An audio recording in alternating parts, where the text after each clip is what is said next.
Hello, welcome to another Stat 510 video. In this video, like it says, we're going to talk about probability. So before we even do that, I want to sort of talk about the very biggest picture of the class. Like, what is it that we're going to do in this class? So largely what we're going to do is ultimately what we want to do is we have some data and we want to infer something about the population from which that data came from. In other words, we want to infer something about the data generating process. And that's the bottom arrow of this picture. That is exactly what statistical inference is.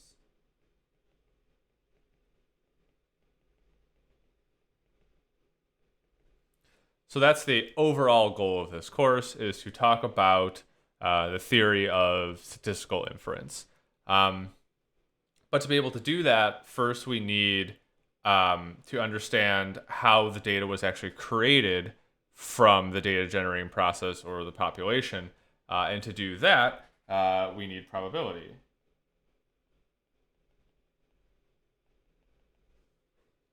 So that's where we're going to start. The first, 3-ish weeks of the course, that's what we're going to talk about is probability. So in that short time, we're going to sort of very, very quickly review everything you've ever seen about probability before, and maybe probably go even a little bit further. Yeah, let's not waste any time. Let's get started. So I pause for a moment to give a piece of advice that's going to be kind of very relevant this week in particular because we're trying to cover so much ground and sort of refresh your memory about stuff you already know. I'm not going to work a ton of examples, but I'm going to hit you with a ton of definitions and theorems. And so I want to relay to you a piece of advice that was given to me some number of years ago, which is that definitions are your friends. I heard this phraseology in the fall 2005 semester of Math 347 here at the University of Illinois by my professor Marius Junge. And this is true in math, but it's also true in mathematical statistics that, I mean, everything we do is dependent on the way we define things. So anytime you see a term or a phrase, you need to look up the definition of that thing. But also, you need to always have the definitions that we discuss sort of, kind of in your working memory. So when you get to the need to apply it, no problem, you can do so. So in this video and in the next couple, I'm going to lay out a bunch of definitions. And I think something I want to mention is that I'm not saying that you should just blindly memorize things, but a lot of what we're going to talk about, especially this week and the next couple weeks with respect to reviewing of probability, I think these are things that you should be needing to look up less and less. A lot of these are going to be such foundational definitions and theorems that you should kind of just know these things and have them at the ready and not be needing to look them up all the time. I think that that's kind of one of the shifts from maybe the 400 level to the 500 level is we just increase the expectation of what you already know, and we're gonna do that here. Okay, so the first thing we need to do is should I move me or get rid of me? I'm gonna move me for now, but I might get rid of myself later. Okay, so what is probability? So we define this function p, which is a probability distribution, if three things are true, and these would be called the axioms of probability, Kolmogorov's axioms. So the first, the probability of any event is greater than or equal to 0. The probability that something in the sample space occurs. Oops.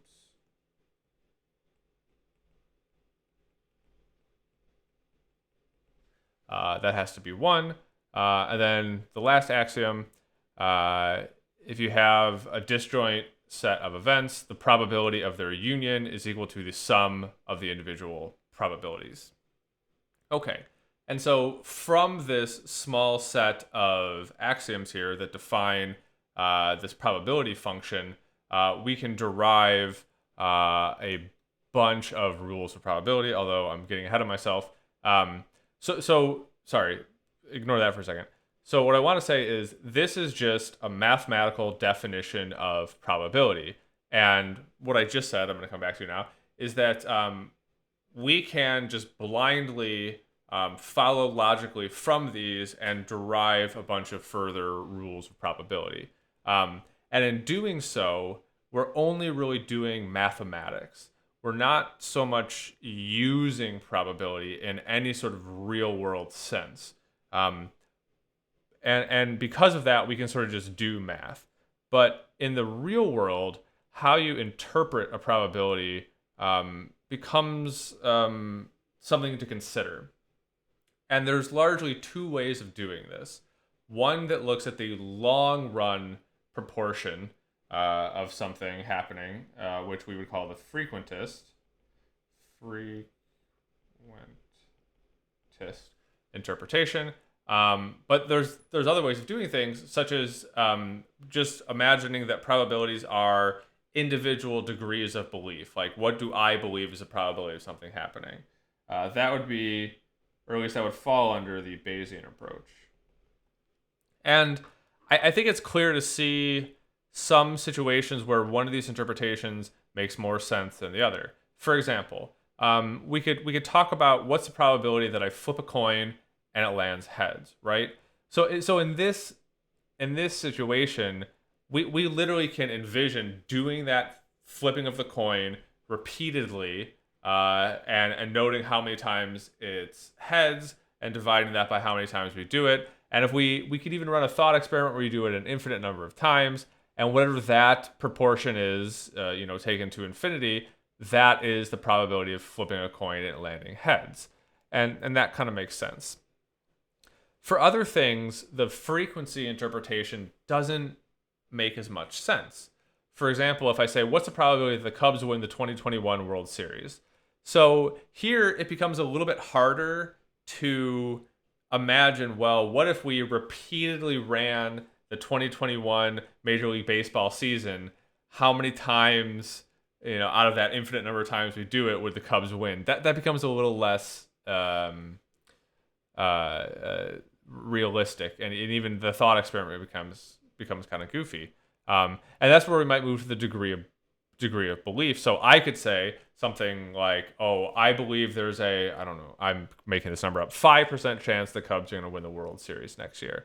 And so long as the way that I am coming up with my personal degree of belief follows these rules, that's perfectly valid.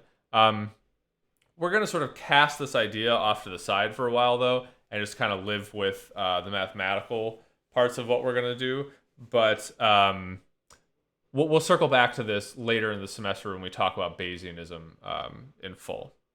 Okay. All right. So some properties of probability. And again, these are all things that we can derive from the list of three axioms. So here we have the probability of the empty set is 0. Something in the sample space has to occur if you run the random experiment. What else do we have here? This third one here says the probabilities must be between 0 and 1. That's just the way things are. So if you ever calculate a probability that's outside of that range, you did something wrong.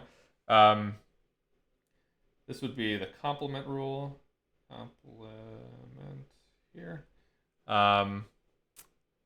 This 1, 2, 3, 4, fifth one here tells us how to calculate the probability of A or B. So what's the probability either A occurs or B occurs or both occurs? And to correct for some what we call overcounting, we have to subtract off the intersection. And note that some people would write this A and B like that, but this is another way of saying and like this. And that probability simplifies if A and B are disjoint. So if A and B are disjoint, that intersection is 0, and that probability of the union simplifies a little bit. Okay. We could prove all of these. Maybe try that. If you pick up, random textbook, they'll have those proofs in there if you want to check your work. Okay. A rather important definition is talking about independence. So we say that two events, A and B, are independent if the probability of the intersection is equal to the two individual probabilities. And I want to note that sometimes people sort of like trick themselves into overcomplicating this. So there are two ways that we use this definition. The first is by assuming. So in many probability problems, we will just openly state like, hey, these two things are independent. So then you can use this equation here to acquire a probability that maybe you otherwise didn't have because you're assuming they're independent. The other thing that you can do with this is you can check. So maybe a problem doesn't say that something's independent, but you want to check if it's independent. Well, so then you obtain these three probabilities through some other means where they're giving to you, and you check if this relationship holds, and then if it does, you say, okay, we do have independence. Okay. So independence is an idea we'll come back to a couple times, but this is the very first definition of the independence of two events. Okay, so next we want to talk about conditional probability. So very often in probability and statistics, we want to say, okay, what's the probability of something happening given that we have some information already? Really, conditional probabilities and distributions are at the heart of most modeling approaches. Something like linear regression is ultimately just modeling the conditional distribution of y given x. I mean, we're a ways off from talking about that yet, but the vast majority of what we like to do in statistics involves conditional probabilities. So I could say like conditioned on being conditioned on being 30 some years old, which I am. What's my say probability of obtaining heart disease in the next 5 years, something like that. So you can make a lot of statements like that. So given some characteristic about me, what's my probability of something occurring to me, or something like that. So yeah. So when we read this probability statement here, we say the probability of A given B. So again, that's the probability that event A happens given that B has already happened. And here we have the expression for that. It's the probability of A and B divided by the probability of B. So another way to think about this is you're sort of renormalizing things. So instead of dividing by the probability of the sample space, which is 1, you're dividing by the probability of B, which is kind of the new sample space because we know what occurs. So it has to the new probability is always to be relative to B having occurred. Okay. Anyway, so if we rearrange that equation, we get what's called the multiplication rule.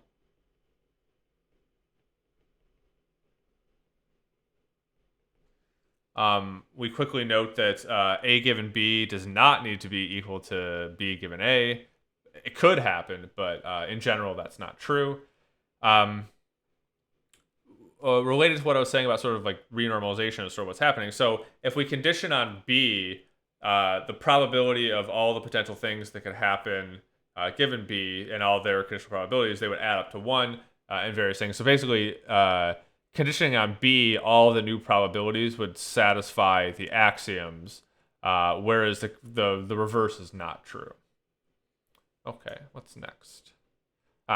Okay, so now that we know what conditional probability is, we can note another way to think about independence.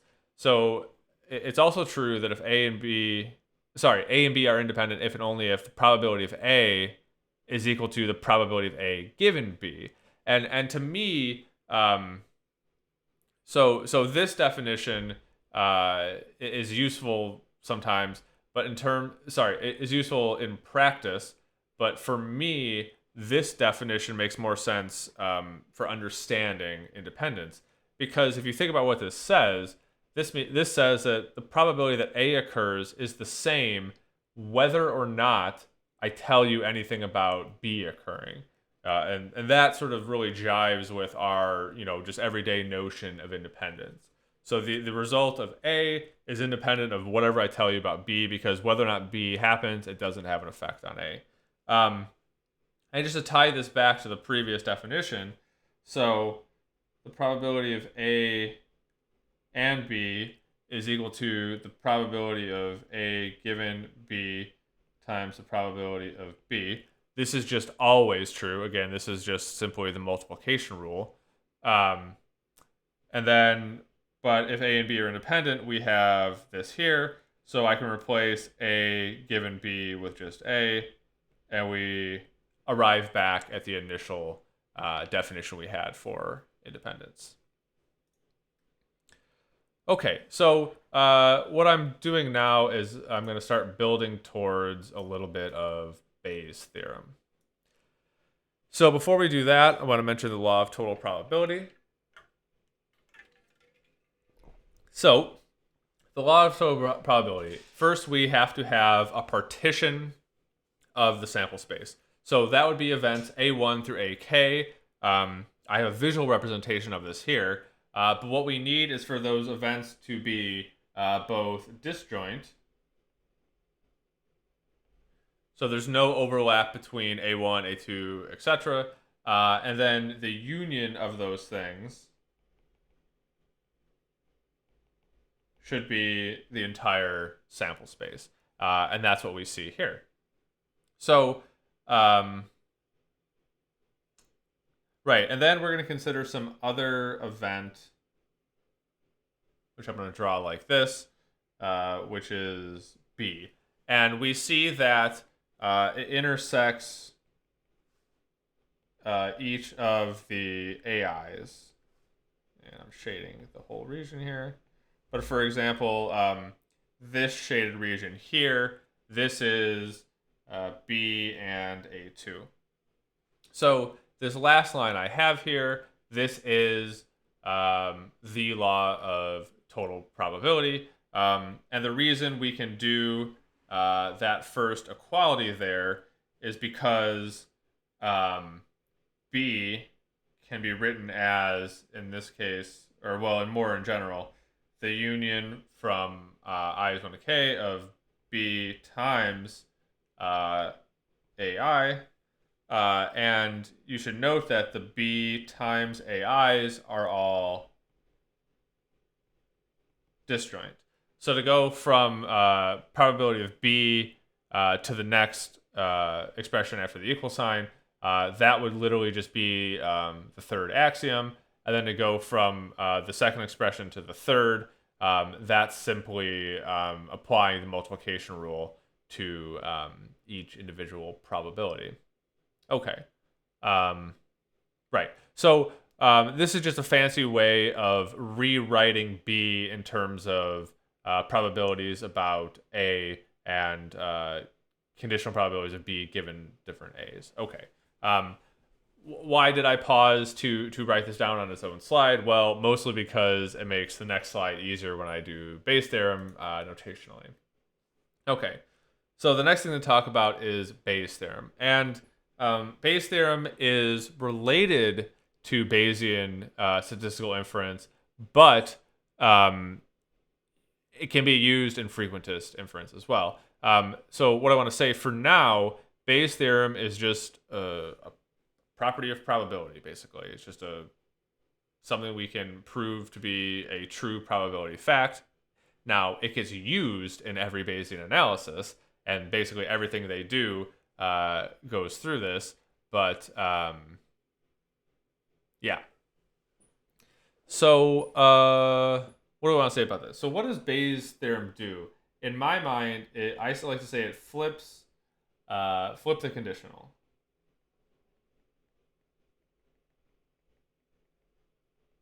And what I mean by that, if we look at the probabilities here, so this probability is conditioned on B, but then in the resulting equation, we see that all these probabilities are conditioned on the AIs. So we want probabilities that are conditioned on B, but say we have probabilities that are conditioned on A, and this is how we get that flip to occur. Okay. What was I going to say? So we're in sort of the same setup as a lot of total probability. That is, we have the A1 through AKs that are a partition of the sample space, and a couple other conditions there. So what I've done here really is I've written Bayes' theorem, which Bayes' theorem is really, we just start here and we go directly to here. That would be Bayes. I don't know why I'm writing M. That is exactly Bayes' theorem. But I find it maybe a bit worrying if folks just memorize that. Not to say you couldn't and you shouldn't have like recall of sort of how this works, but I want to note that so this equality here is due to just conditional probability. Okay, and then the next step, all we're doing is the multiplication rule.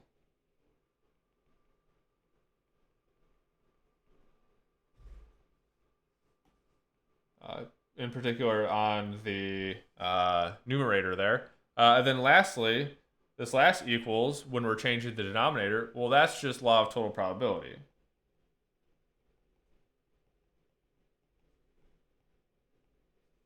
Right? So if you break down Bayes' theorem like that, it sometimes becomes a little bit easier to remember. Looking way ahead, eventually, we'll call these probabilities the posterior. And this particular probability here, the prior.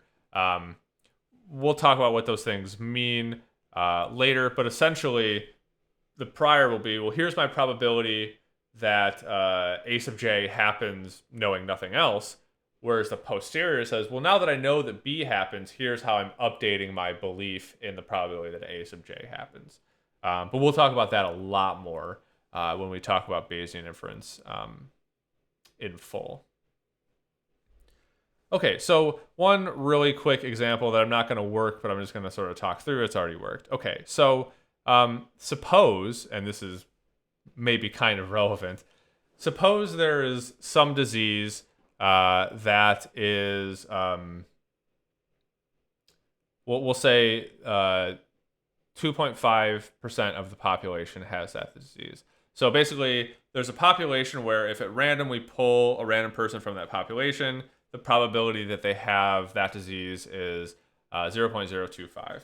I'll make some notes here. So D is for disease, and so D prime here, that means the person does not have the disease. Okay, so this next probability here, what does this say? So the idea here is that we want to do medical testing.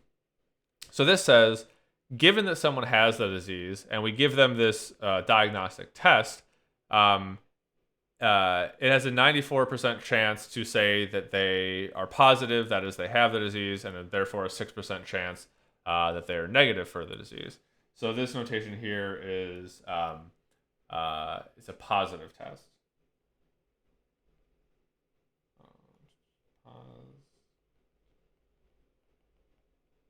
And sort of similarly, we'll use minus for a negative test. I'm realizing I should have hidden this number. Anyway, so in addition to 94% chance of correctly identifying someone with the disease,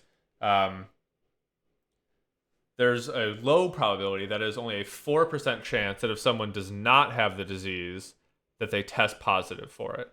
So the reverse would also be true, which is that the probability that someone tests negative, given that they don't have a disease, is 96%.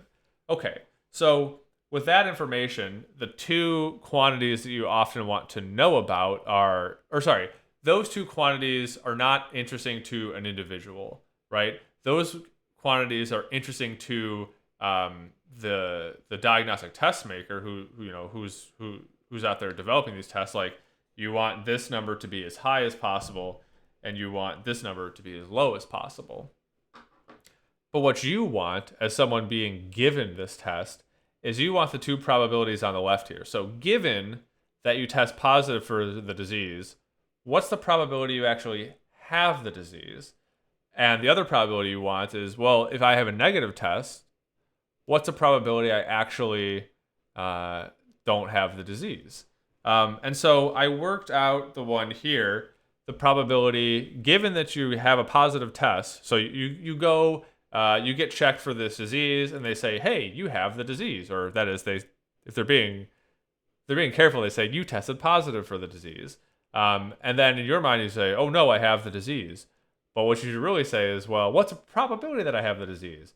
And with these numbers, and with a quick application of Bayes' theorem here, it turns out that the probability is not actually all that high.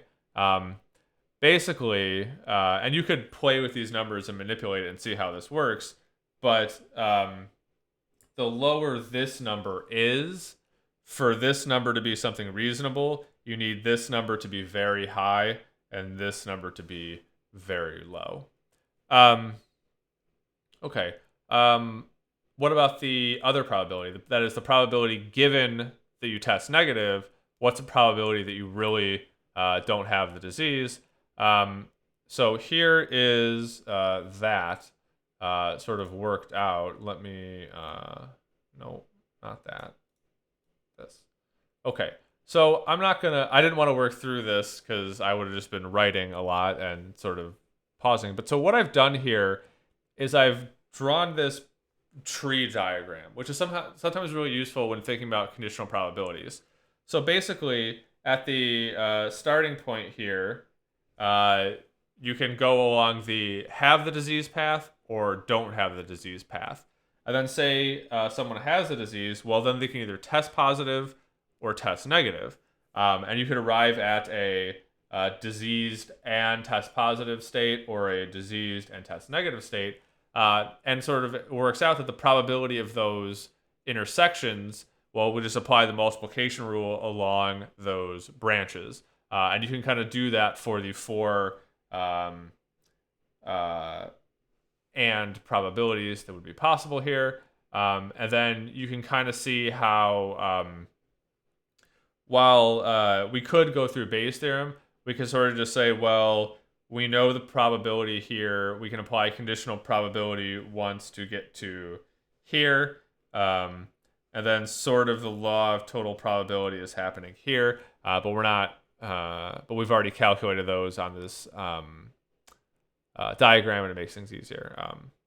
Hopefully you've seen something like this before, and this isn't something, we're not going to have super detailed problems like this very often in this class, but this would be a calculation we would sort of expect you to know how to do. Okay, so yeah, that was just a little bit about probability. Yeah, not much interesting to say there. So as always, if you made it to the end of the video, good job, and I'll see you in the next one.